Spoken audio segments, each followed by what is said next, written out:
Saudações, amigos e alunos do NEAF, tudo bem com vocês? Começando mais um Top Atualidades, que já está aí na sua telinha. Semana de 17 a 23 de setembro de 2019, mural de notícias. Líder do governo é alvo de operação da Polícia Federal no Congresso. Trump endurece sanções contra o Irã e diz que guerra é última opção. Em derrota para Bibi, oposição rejeita acordo.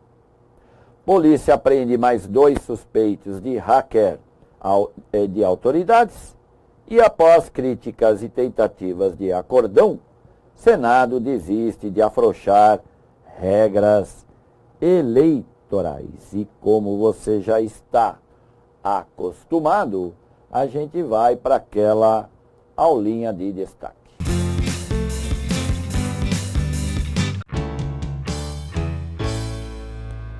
E vamos lá para a aula de destaque. Líder do governo é alvo de operação da Polícia Federal. Qual o nome da operação, hein, candidato? Interessa aqui para nós, que pode cair no concurso, hein?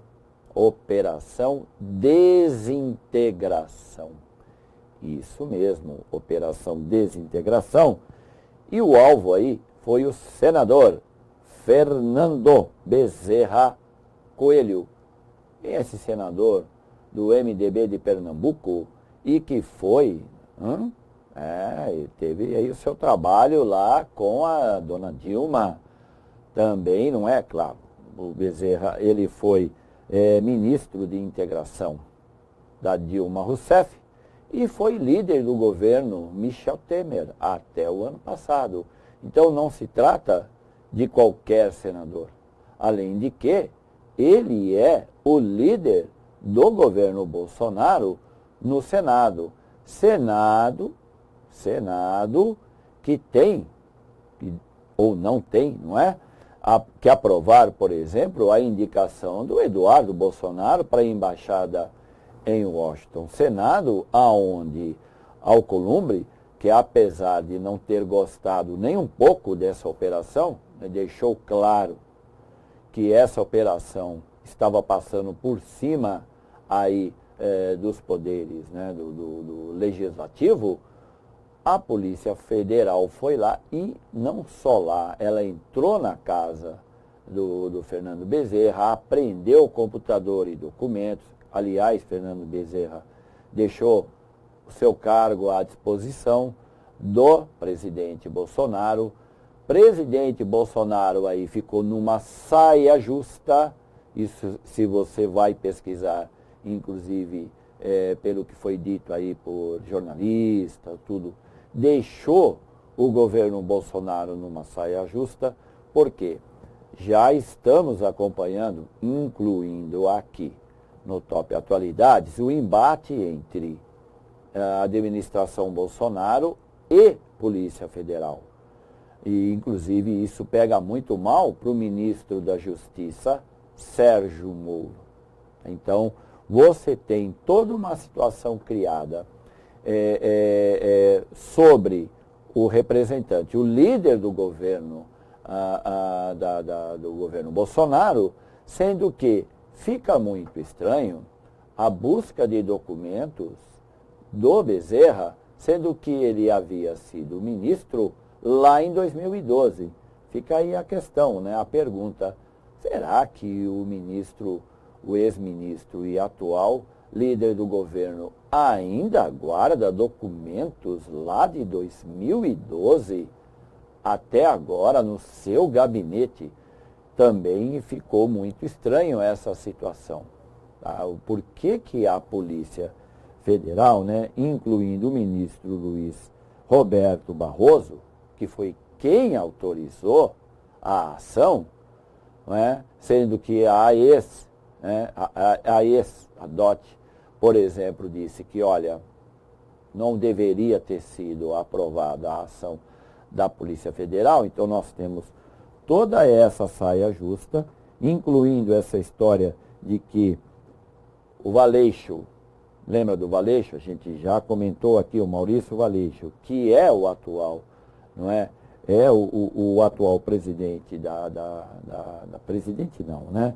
Ele é, na verdade, o Valeixo, o chefe da Polícia Federal no Rio de Janeiro. E aí, como é que fica? Ele permanece ou não permanece no cargo? O Moro garantiu que ele permanece. Mas o presidente já havia dito de que não é bem assim. Quem manda é ele. Como tem essa viagem de Bolsonaro para a ONU? Teve primeiro aí a questão da cirurgia, agora a viagem para Nova York.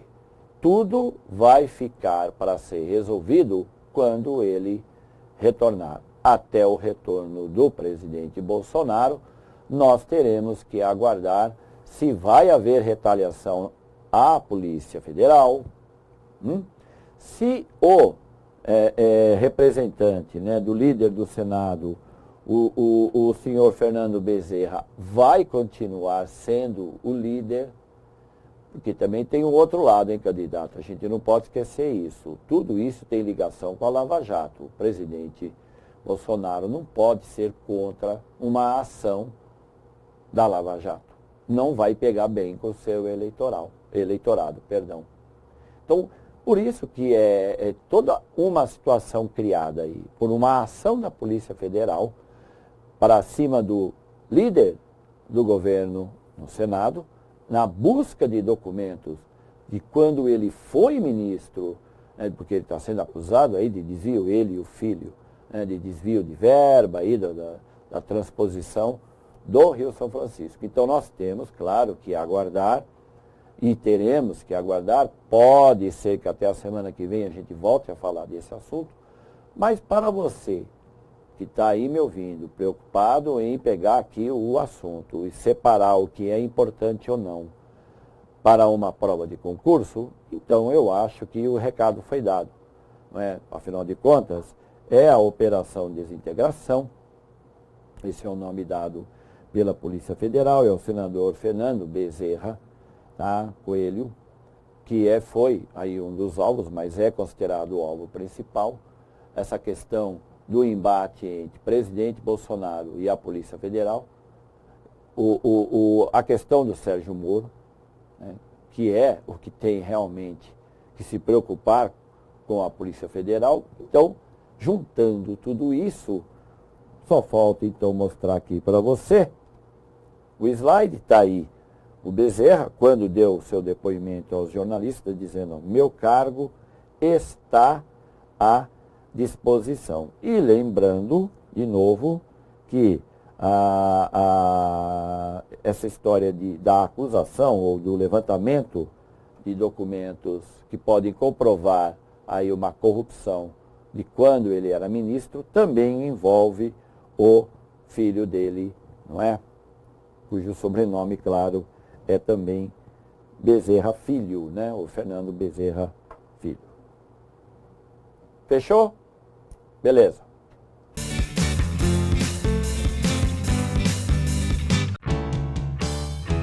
E continuando aqui o top atualidades, Trump endurece sanções contra o Irã e diz que guerra é a última opção. De fato, Trump nunca, né? Isso tem que ser lembrado aqui, não é primeira opção, nunca foi uma guerra do atual governo Donald Trump. Isso ele já dizia antes de assumir, quando ele fazia a campanha. Provavelmente não vai ser agora. Não sabemos até agora quem é que atacou as refinarias na Arábia Saudita. Não é possível que um dos maiores compradores de tecnologia de armamento, que é a Arábia Saudita, não tenha instrumentos para deter um drone e muito menos saber de onde ele veio. Essa história é bastante estranha. Semana passada eu comentei que provavelmente o ataque não veio do Iêmen, provavelmente o ataque pode ter sido realmente iraniano. Agora, o estranho também é como que a Arábia Saudita, com todo o aparato que o país árabe tem, não consegue deter um drone e muito menos saber de onde ele veio. E aquelas carcaças que foram mostradas aqui, parece mais um ferro velho, tudo ainda está muito estranho. O importante é, o Trump não vai fazer um ataque repreensivo aí aos iranianos, pelo menos por enquanto. Relação Oriente Médio e petróleo. Sugestão de leitura. 5 perguntas para entender a rivalidade entre Irã e Arábia Saudita. Em derrota para Bibi, oposição rejeita acordo. E olha, já era esperado, não é? Mas Benjamin Netanyahu teve aí um pouco mais, uma pequena margem de maioria no parlamento, mas teve que chamar a oposição para a negociação, né? Que é o rival Benny Gantz.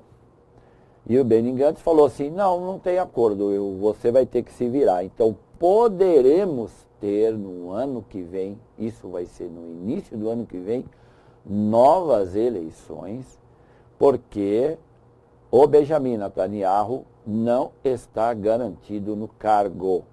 E uma nota aqui de última hora, hein? Os 13 deputados árabes que compõem o parlamento em Israel já disseram que vão apoiar Benny Gantz. Não vão apoiar o Netanyahu. Então o Netanyahu pode vir, né, a não assumir, mas isso a gente vai ter que ver aqui durante a semana, tá? Semana que vem pode ser que eu fale desse assunto. Relação política em Israel e parlamentarismo. Sugestão de leitura. Netanyahu será indiciado por corrupção e fraude.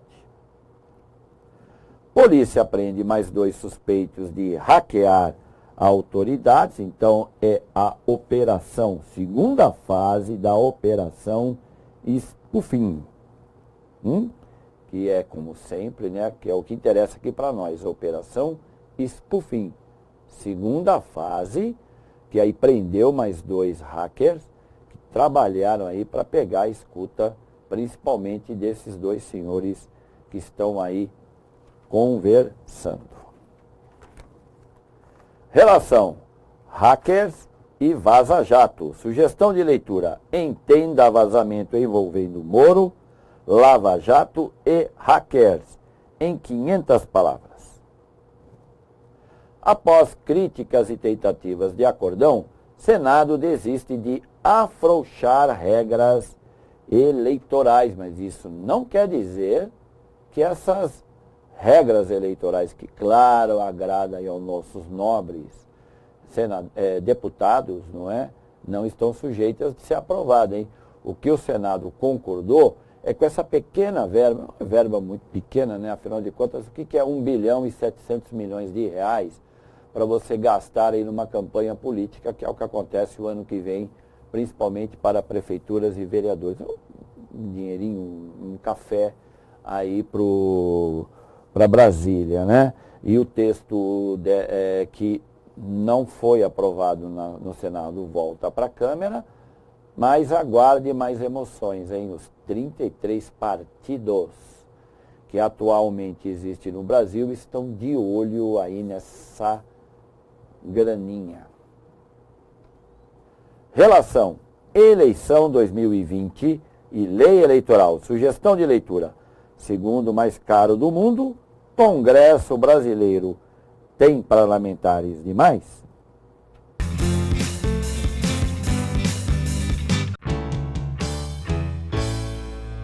E vamos então à solução do desafio da semana passada. E se você não sabe qual é a questão, ela está aí na sua telinha. E esperamos aqui que você tenha escolhido a letra I. A Estação Espacial da Índia, ISRO, na sigla em inglês, localizou o módulo Vikram, que foi enviado à superfície da Lua na sexta-feira, dia 6, e cuja tentativa de pouso foi transmitida ao vivo pelo YouTube. E a Índia, ela é projetada para ser futuramente a segunda maior economia do mundo. Primeira será a China, segunda será a Índia, terceira será os Estados Unidos. E é claro que a Índia não está entrando nessa corrida para ser coadjuvante. Ela quer ser uma das líderes de economia e tecnologia no mundo. O grande concorrente da China na Ásia não é a Coreia, não é o Japão. Isso é águas passadas. O grande concorrente da China na Ásia se chama Índia. Tá? Vai guardando que ela será, sim, a segunda maior economia do mundo. E, para fechar, num país como a Índia, mandando um objeto para pousar na Lua, isso é fantástico. Só isso. E vamos ao desafio dessa semana. Leia com atenção. A Groenlândia, que Donald Trump quer que os Estados Unidos comprem, é um imenso território, à primeira vista, pouco atrativo, mas seus recursos naturais e sua situação geográfica a convertem em um espaço importante diante da presença da Rússia e da China no Ártico. A oferta feita pelo presidente americano, crítico do aquecimento global, foi rechaçada por qual país que administra a Groenlândia? A. Noruega. B. Reino Unido. C. Suécia. D. Dinamarca. Ou E. França. E assim terminamos mais esse Top Atualidades, que foi de 17 a 23 de fevereiro, inclusive 23 de fevereiro, início da primavera. Esperando que você tenha gostado e que seja muito útil aos seus estudos, à sua leitura. Prometendo voltar a semana que vem. Até lá. Saudações, amigos e alunos do NEAF. Vamos lá? Gostou do vídeo? Vamos se inscrever aqui no canal de atualidades do NEAF. E aí, você não só dá um sininho aqui pra gente, como se inscreve para receber o nosso material de atualidades. Beleza? Grande abraço, até!